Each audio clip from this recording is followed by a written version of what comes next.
আসসালামু আলাইকুম বন্ধুরা, তোমরা সবাই কেমন আছো? আলহামদুলিল্লাহ আমরা সবাই ভালোই আছি। এইদিকে সকালবেলা আমরা তো এখন খাওয়া দাওয়া করিনি, কিন্তু তার আগে এই তো রিঙ্কির খাবার নিয়ে এসেছে। রিঙ্কির খাবারটা আগে দিয়ে দিচ্ছি। তার মধ্যে নিয়ে এসেছিলো আজকে ভিটামিন, ওকে ডক্টর দিয়েছিল। ডক্টর দেওয়ার পর সে বলেছিল যে পেটে কোনো সমস্যা যদি হয় সেই কারণে ভিটামিন বা কী ওষুধেতে থাকে, বললো পেটের সমস্যা থাকলে দূর হয়ে যাবে, ওই জন্যে সেইটা আগে খাইয়ে দিলাম। সেইটা খাইয়ে দিয়ে তারপরে নিজেদের জন্য একটু চা করতে চলে এসেছি। চা বলতে কি বলো তো, চায়ের আমাদের প্রচুর পরিমাণে চায়ের নেশা। চা আমরা সকাল থেকে রাত পর্যন্ত 4-5 বার খাওয়া হয়ে যায়, যেহেতু কাজ করা হয়, কাজ করতে একঘেয়েমি লাগে, তাই কারণে চাটা একটু বেশি পরিমাণে খাওয়া হয়ে যায়। কিন্তু আগে আমার এরকম নেশাটা ছিল না, কিন্তু তোমাদের দাদাভাই এত পরিমাণে মানে 7-8 বার 10 বার 12 বার হলেও অসুবিধা নেই তার। চা যতবার বলবে ততবার করেও দিই। আর বলেও দেয় যে একটু চা থাকে যদি সময় থাকে যদি করে দাও। সে চা খেতে প্রচুর পছন্দ করে বিয়ের আগে থেকেই। এইদিকে চা নিয়ে বসে গিয়েছি। সকালের এইটাই টিফিন হয়েছিল। তার আগে শাশুড়ি মাকে দিয়ে এসেছি চা। তো সে তার মানে অনেকটা সকাল, তখন প্রায় 6:30 6:30টার সময় শাশুড়ি মাকে চাটা করে দিয়ে এসেছি। দিয়ে এসে তারপরে একটু শুয়েছিলাম। কি বলো তো, অতটা যেহেতু রাত 2-3টে পর্যন্ত আমরা কাজ ফাজ করে একটু রেস্ট নিই, সেই কারণে অনেকটা লেট হয়ে যায় শুতে শুতে। ওই কারণে শোয়ার জন্যে একটু সকালের দিকে একটু ঘুম ধরে। ওই সকাল 7টা 8টা এক এক সময় 9টাও বেজে যায়, যখন ধরো 4টে পর্যন্ত কাজ করতে হয়।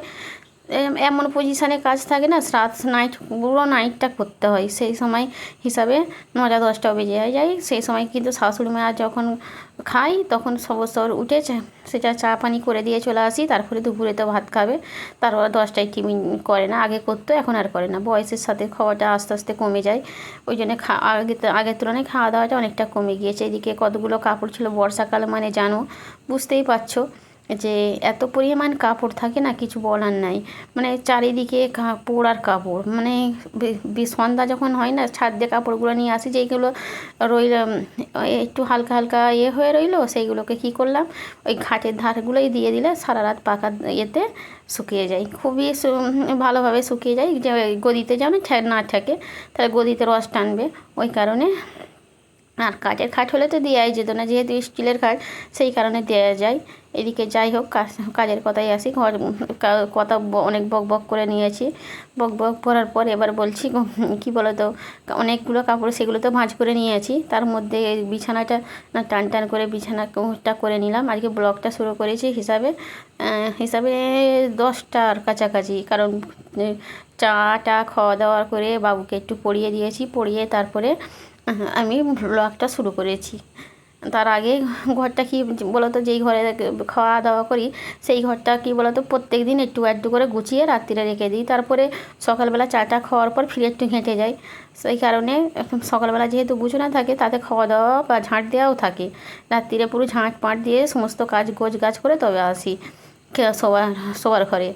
এই জন্য এই ঘরটা সারাদিন পরিষ্কারই থাকে। এই ঘরে এই যে গাছ করে যাব, আর সারাদিন এই ঘরে যদি আমার বাবু আসে তো আসবে, কিন্তু সেইরকমভাবে আসে না। ওই ঘরটাতেই একটু কী বলো তো, রাস্তার ধারে দুটোই ঘর, কারণ ওই ঘরটা ওই দিকটায় লাইট ফাইট জ্বলে পোস্টারে, ওই কারণে ওই দিকটায় জমজমাট বেশি থাকে, ওই জন্য ওই ঘরটা একটু বেশি থাকে। কারণ বাচ্চাদের তো জানো, যেহেতু একা থাকে, আর মেয়েটা যেহেতু এতে থাকে, তো ওই কারণে একা থাকলেও একটু ভয় লাগে, ওই কারণে হিসাবে ওই ঘরটা একটু বেশি থাকে। আর তারপরে আমাদের কাজের কাছেই চলে আসে ও। আজকে আমি কি কাজ করে এই ভিডিওর মাধ্যমে দেখাবো তোমাদের। যেহেতু তোমরা আমার বন্ধু হও, সেই কারণে আমি যে কী করি না করি সেটাও তোমাদের জানার অধিকার আছে। এদিকে আমার শাড়িটা অনেক দিনই ওইখানটায় দিয়ে রেখেছিলাম, কারণ এই জন্যেই দিয়ে রেখেছিলাম, এই ঘরে পর্দা লাগানো নেই তো, আর ওইখানটায় দেয়ালটা একটু ফেটে গিয়েছে, ওই কারণে ওইখানটায় দিয়েছিলাম। যেহেতু বাড়িতে কিছু মানুষ এসেছিলো, আর দেখতে খারাপ লাগবে দেয়ালটা ওইখানটায় একটু, যেহেতু মিস্ত্রিকে অনেকবার বলা হয়েছিল করে দিতে, মিস্ত্রিরা কাজ শেষে আর করেই দেয়নি, আর করলে আবার রং করতে হবে, সেই কারণে মাঝে সাঝে ভূমিকম্প হয় না, ওইগুলোতেই মানে প্লাস্টারটা চিড় খেয়ে ফেটে গিয়েছে। এদিকে দেখতেই পাচ্ছ 10টা, এই সকাল দিয়ে এত পরিমাণে আজকে রৌদ্র দিয়েছে, আর সেইরকম পরিমাণে এত বৃষ্টি হয়েছে সন্ধ্যা দিয়ে, কি বলবো। আর 11টার পর আবার বৃষ্টি শুরু হয়েছিল হালকা হালকাভাবে। আর রাত্রে প্রায় 12টার এই 9টার কাছাকাছি তখন যে এত পরিমাণে বৃষ্টি হয়েছে, ফোনে কথা বললেও শুনতে পাচ্ছে না তারা। খুব আকাশ বিদ্যুৎ চমকাচ্ছে প্রচুর পরিমাণে বৃষ্টিটা হয়েছিল। এদিকে সব গোছগাছ করে বের হয়ে চলে আসলাম একদম। তারপরে এইদিকে ভাবলাম যে আলমারির মাথাটা একটু অপরিষ্কার হয়ে আছে, সেগুলোকেও গোছগাছ করে দিই। এইখানটায় কী বলো তো একটু হয়ে যায়, এই জন্যে যেহেতু রাত্রিরে পানি টানি এইখানটায় রাখে, সেই জন্যে একটু অপরিষ্কার হয়ে যায়। এই পটা বোতল ছিল, টুকটাক ওষুধের জায়গা আছে, যেহেতু প্রত্যেক দিন তোমাদের দাদাভাই বা আমি মেডিসিনের তো শেষ নেই। এদিকে কেলে জিরেটা, যে কালো জিরে যে বলা হয়, সেইটা আবার কি করেছি, রোদ ছিল তো সেখানে আবার মেলে দিয়ে এসেছিলাম ছাদে গিয়ে মেলে দিয়েছিলাম। কারণ ওই বর্ষার দিনে কী বলতো, কিছু কিছু মশলা একটু রোদ দিলে অনেক দিন পর্যন্ত ভালো থাকবে, নাহলে নষ্ট হয়ে যাবে। ওই কারণেই দিয়ে এসেছি। এইগুলো সব ছাদে ছিল, ছাদে আবার নামিয়ে নিয়ে আসলাম। কারণ হালকা হালকা মেঘ হয়ে এসেছে, দেখছি এক্ষুনি হয়তো বৃষ্টি নামতে পারে, ওই কারণে। বাইরে কতটা পরিমাণে আলো বুঝতে পারছো, আমার বাড়িটা একটু খোলামেলা টাইপেরই। কারণ যেহেতু আমার শ্বশুরমশাই ওই ঘরটা করেছিল হিসাবে, একটা ঘরে 5টা জানালা, যেহেতু ঘরগুলো একটু বড় বড় সাইজ, 5টা জানালা করেছিল। তখনকার জানালা একটু ছোট, কিন্তু তাহলেও নেহাত ছোট নয়। আর সেই কারণে ভাবলাম আমি এই ঘরটা যখন আমরা করলাম, তখন বললাম না, ওই ঘরটা যেমন অতগুলো জানালা আছে, এই ঘরে অতগুলো না রেখে বড় বড় সাইজে 3টে জানালা করো। সেই জন্য 3টে বড় বড় জানালা রাখাই একদম। ঘর দেখতে পাচ্ছ বিনা লাইটে কত জোরে মনে হবে যেন লাইট জ্বালিয়ে রাখা হয়েছে। লাইটের প্রয়োজন লাগে না অতটা দিনের বেলা। এদিকে পর্দাগুলোকে একটু ঠিকঠাক করে দিলাম। কী বলতো, রাস্তার ধারে যেহেতু বাড়ি, যেন সুন্দরভাবে একটু গোছগাছ করে রাখা। এমনিতে গোছগাছ সবসময় করে রাখি, আর এই ধারের ঘরটা বিশেষ করে সব সময়তেই গোছগাছ করে রাখতে হয়। কারণ মানুষজন আসার পর এই ঘরটাতেই বেশি এসে বসে, যে কারণ আমার খাবার দেওয়ারও সুবিধা হয়। আর যেহেতু এই ঘরের সামনেতেই আমি রান্না করি, ওই জন্যে সমস্ত কিছু এই ঘরেতেই থেকে যায়। ওই জন্য যে কোনো মানুষ আসলে এই ঘরটাতেই বসতে দিলে আমার সুবিধা হয়। নাহলে ওই ঘরটায় কী বলতো, কাজের পাশ দিয়ে যেতে হবে, একটু হ্যাপাট অনেকটা পড়ে যায়, ওই কারণে একটু অসুবিধা হয়ে যায়। এদিকে আমি এটা ওটা গোছগাছ করছি, এদিকে রিঙ্কিও ওপরে উঠে বসে আছে। রিঙ্কি এতটা মানে দুষ্টুমি করে ঠিক না। আজকে মানে আমরা যেখানে থাকবো সেখানেই থাকবে। যদি বিছানায় শুই, বিছানায় আমাদের পাশে যেয়ে শুয়ে পড়লো। মানে সব সময় আমার পাশেই থাকে, বা আমার ছেলের পাশে থাকে, বাবুর পাশে থাকে। তার মানে এদিকে বাবুর ছাতাটা ছিল, স্কুলে নিয়ে গিয়েছিলো, সেইটাকে আবার গোছগাছ করে মানে শুকিয়েছিল না, ওই জন্য ওরা আংটাটা একটু ছিঁড়ে ফেলেছিল, সেইটা আবার গোছগাছ করে সুন্দর করে তুলে রাখছি। কারণ এখন যেহেতু আজকে স্কুলে যায়নি, ছাতাটা দেওয়া হয়নি, পরে স্কুলে যাওয়ারই ইচ্ছা ছিল, কিন্তু আমি পাঠালাম না, বলি উঁচু ক্লাসের মানে পরীক্ষা আছে, তোমাদের মানে স্কুল ছুটি। স্যার ওরা বাচ্চারা তো হয়তো অত বুঝতে পারেনি, বলেছে হয়তো, ওরা অতটা বুঝতে পারেনি। এদিকে ড্রেসিং টেবিলটা গোছগাছ করাই হয়ে গিয়েছে। ড্রেসিং টেবিলটা খালি ওই এক মানে সাজগোজ করার তো অত সময় থাকে না, ওই একটু মাথা টাটা আঁচড়ানো, এই কোথায় গিয়ে যাওয়ার সময়তে একটু গোছগাছ করা হয় নিজের শরীরকে, তারপরে আর তো করা হয়নি সেরকম। এইদিকে ওই যেগুলো লাগবে সেগুলো বের করে নিচ্ছি। কী বলতো, এই ঘরের খাটের তলাতেও অনেক জিনিস থাকে, এইগুলো প্রচুর পরিমাণে এই ঘরে সমস্ত রান্নার কিছু এই ঘরেতেই রেখে দেওয়া হয়, বাইরে রাখি না। এই কারণে যেহেতু সিঁড়ি ঘরটায় একটু ফাঁট আছে, সেই কারণে হনুমান মাঝে সাঝে ঢুকে পড়ে। সবসময় ঢোকে না, অনেক দিন ছাড়া একবার তো, কিন্তু যখন ঢুকবে সে তো জিনিস নষ্ট করে। এই যে কার্পেটটা এখানে রাখার পর এত পরিমাণে আমার উপকার হয়েছে, কি বলবো, বিছানাটা অত পরিমাণে নোংরাই হয় না। এই জন্যেই বেশ এতে তো ধুলো মতন আছে, ওই জন্য তাতে পাটা ঘষে যাওয়ার পর সেইটা বেশ পায়ের ময়লাটা ওতেই চলে যায়, ওই কারণে বেশ ঘর দোর খুব পরিষ্কার হয়েই থাকে। বিশেষ করে বিছানাটা খুব পরিষ্কার হয়ে থাকে।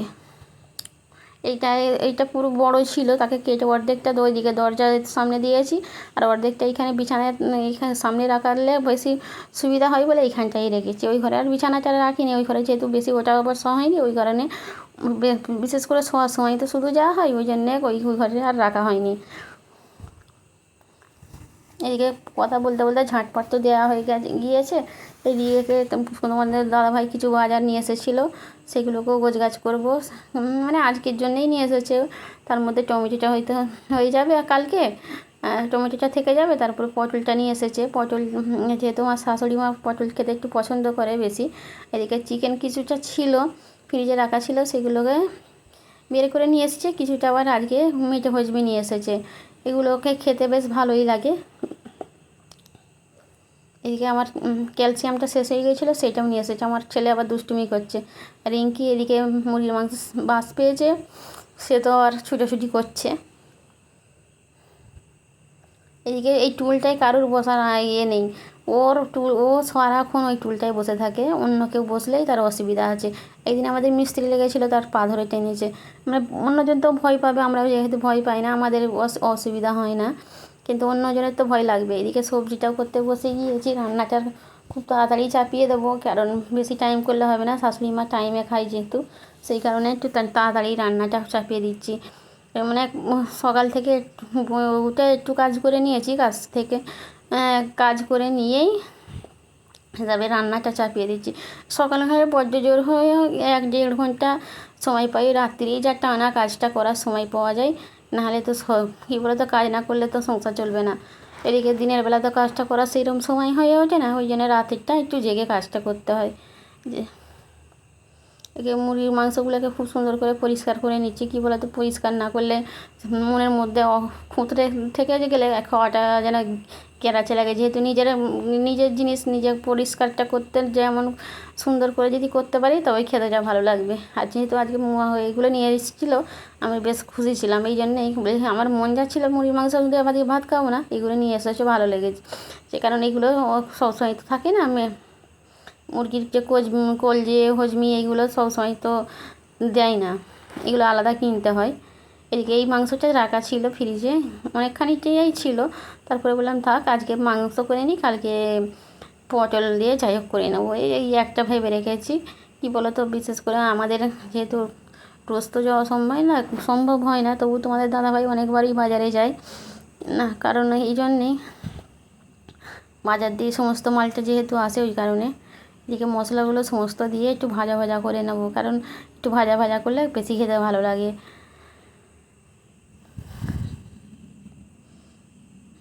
এই কাজের ফাঁকে অনেকগুলো কাজ তাই করতে হয়েছে। কতগুলো থালা বাসন ছিল, সেগুলোকেও মেজে নিয়েছি। মেজে নিয়ে এখন ওপর করারও সময় পাইনি, সেগুলোকে গোছগাছ করে ওই দিকটায় রেখে দিয়েছি। এই রান্না হয়ে গেলে এইগুলোকে ফিরে একটু ঝাঁট দিয়ে নেবো, তারপরে ফিরে গোছগাছ করবো। কিছু কাপড় আছে, সেগুলোকেও ধুয়ে নিয়েছি, সেগুলোকেও ধোয়া ভিজে দিয়ে দিয়েছি সার্ফ দিয়ে। ভিজে দিয়ে দেওয়ার পর তারপরে ছাদে যাব, একটু সময় লাগবে। ছাদে যাওয়ার সময় একটু হয়তো ভিডিও করা হবে, সেটা তোমরা অবশ্যই দেখতে পাবে। প্রথম থেকে শেষ পর্যন্ত দেখতে থাকো, অবশ্যই দেখতে পাবে। আর আমি কি কাজ করি সেটাও তোমাদের সাথে আজকে তুলে ধরবো। এদিকে মিক্সচারে দিয়ে পেস্টটা করে নিচ্ছি। আমি প্রতিদিনই করে নিই, যখনই মাংস রান্না করি তখনই করে নিই, কারণ এই জন্যেই বাসি মশলাটা খাওয়া হয়নি। ফ্রিজে রেখে বিশেষ করে ওইটা ভালো লাগেনি অত। এদিকে কুকারে মাংসটা চাপিয়ে দেবো। আমি সবসময় কুকারেই বেশি রান্নাটা করি, কারণ গ্যাসটা অনেকটা সেভ হয়। আর যদি কড়াই রান্না করা হয়, গ্যাসটা কী বলো তো অনেকটা পরিমাণে শেষ হয়ে যায়। যেহেতু গ্যাস এখন সহজে পাওয়া যায় না, ওই জন্য কুকারে ইউজ করাই ভালো। আর এই কদিন চুলোতে একদমই রান্না করতে পারছি না, এই জন্যে কাজটা যেহেতু অনেক দিন হয়ে যাচ্ছে। একটা কী বলতো, যত দিন যাবে কাজটা আমাদেরও তো একটা এই টাইমের মধ্যে কাজ করলে এত টাকা হবে, এইটা তো একটা নিয়ম। সেটার বাইরে মানে প্রচুর ভারী কাজটা দিয়ে ফেলেছে, ওই কারণে খুবই অসুবিধা হচ্ছে। মানে এই সপ্তাহে কাজের টাকা পেলে তো টাকাই পাওয়া গেল না হিসাবে। একটা কাজে এত পরিমাণে লস খেতে হয়, কি বলবো। এদিকে সমস্ত মশলাগুলো দিয়েছি। মশলাটা দিয়ে ভালো করে কষিয়ে নেব।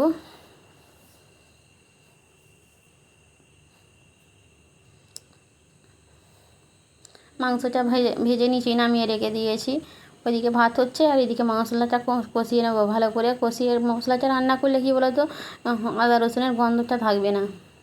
আর যদি এক সময় আদা রসুনের গন্ধ থেকে যায়, বিশেষ করে কাঠের চুলায় রান্না করলে এটা থাকে না, কিন্তু গ্যাসের চুলায় হয়তো এক সময় আসতে জ্বলে, বা সেরমভাবে হয়তো কুকারে লেগে গেল, একবার হয়ে গেলে সে খাওয়া যায় না। এদিকে মাংসটা দিয়ে ভালো করে ফিরে একটু কষিয়ে নেব। একে কড়ার তলায় একটু ধরে গিয়েছে, কারণ এটা চুলোয় হলে হয়নি। এই কদিন ভরেই চুলোটাই রান্না করতে পারছি না, কারণ গ্যাসের যে সমস্যা, আবার আদার লিঙ্ক না কী সব করতে হবে, সেটাও করতে যেতে হবে। মানে একটার পর একটা সমস্যা হয়েই যাচ্ছে, মানে এক কাজটা করব না, ওইদিকে মানুষ দৌড়াদৌড়ি করবে। দেখেছো হালকা করে ঝোল দিয়েছি, খুব বেশি ঝোল দেবো না, যেহেতু আমাদের অত ঝোল খেতে পছন্দ করে না আমাদের বাড়িতে, একটু ঘন ঘন ঝোল খায়। এদিকে পটল আলু নয়, শুধু পটলটা একটু ভেজে নেবো। শুধু যেহেতু শাশুড়ি মা খায় তো ওই একটা সবজি দিয়ে খেতে পারে, বিশেষ করে মুরগির মাংসটা খেতে পছন্দ হলেও শুধু একটা তরকারি দিয়ে ভাত দেবো, একটু পটলটা ভেজে নেবো, যেহেতু টাইমটা অনেকটা হয়ে আসতেছে না, ওই জন্য একটু তাড়াতাড়ি করছি। আর তাড়াতাড়ি করার সময় আবার বাড়াবাড়ি হয়ে গিয়েছে আজকে। এদিকে কুকারের সিটিটা উঠছে না, মানে হাওয়া বের হচ্ছে, তাকে আবার কী মানে না, এখন কুকারটা পাল্টাবার সময় আছে, যে কাঠেরটাও বেড়ে যাচ্ছে। মেন এই কুকারের মুখটা না অন্য কুকারে লাগিয়েছিলাম, ওই জন্য এই ডিস্টার্বটা করে ফেললো। মানে দুটোই একই সাইজ কুকার, মানে তার মুখটা একটু ক্ষয়ে গিয়েছে বলে রেখে দিয়েছি, সেটা একটু লাগছে না, এইটা দিলে হয়ে যায়। মানে লাগিয়ে এত বড় দোষ করেছি কি বলবো। এইদিকে আমাদের যে ছাদে এসেছি, ছাদে কাজ হচ্ছে, মেন দোকান ঘর হচ্ছে আমার ভাসুরের ছেলে, সে অনেকটা বড় হয়ে গিয়েছে।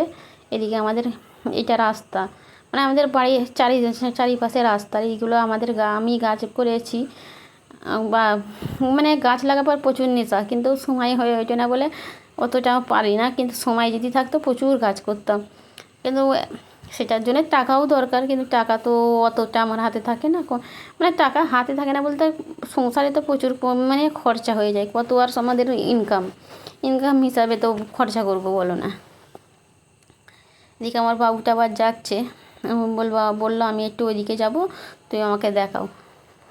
এদিকে দেখতে পাচ্ছ কত সুন্দর আমাদের ছাদে পুঁই শাক হয়েছে, এত পরিমাণে সুন্দর পুঁই শাক। এদিকে লাল লটে ছড়িয়েছিলাম, বৃষ্টির কারণে অনেকটা নষ্ট হয়ে গিয়েছে। তো ছাদে কাপড় টাপড় দিয়ে এসে দিয়ে এলাম, আর একটু ভাতটা রেডি করে নিয়েছি। খুব বেশি না ভাত, মানে অতিরিক্ত খাটেনির পর নাই দুপুরবেলা ভাতটা খেতেই অসুবিধা হয়ে যায়, যে সারা রাত্রেবেলা একটু তবু ধীরে সুস্থে খাওয়া যায়, আবার যেদিনে কাজ কাটবে সেদিনকেও অসুবিধা হয়ে যায়, মানে কাজটা কখন কাটবে কখন করব এরকম হয়ে যায়। এদিকে কাজ করতে বসে গিয়েছি, চাটা খেয়ে নিয়েছি বিকালের। আমার ভিডিওটা যদি ভালো লেগে থাকে অবশ্যই আমার চ্যানেলটা সাবস্ক্রাইব করবে, লাইক করতে ভুলবে না, ও কমেন্টও করে দিও। আল্লাহ হাফেজ।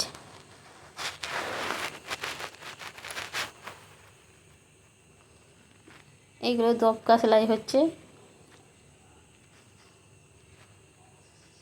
লাইটের জন্যে মুখটা ধোঁয়া ধোঁয়া লাগছে, মানে লাইটটা মানে অনেকটা কাছে নিয়ে কাজটা করতে হয় তো ওই কারণে।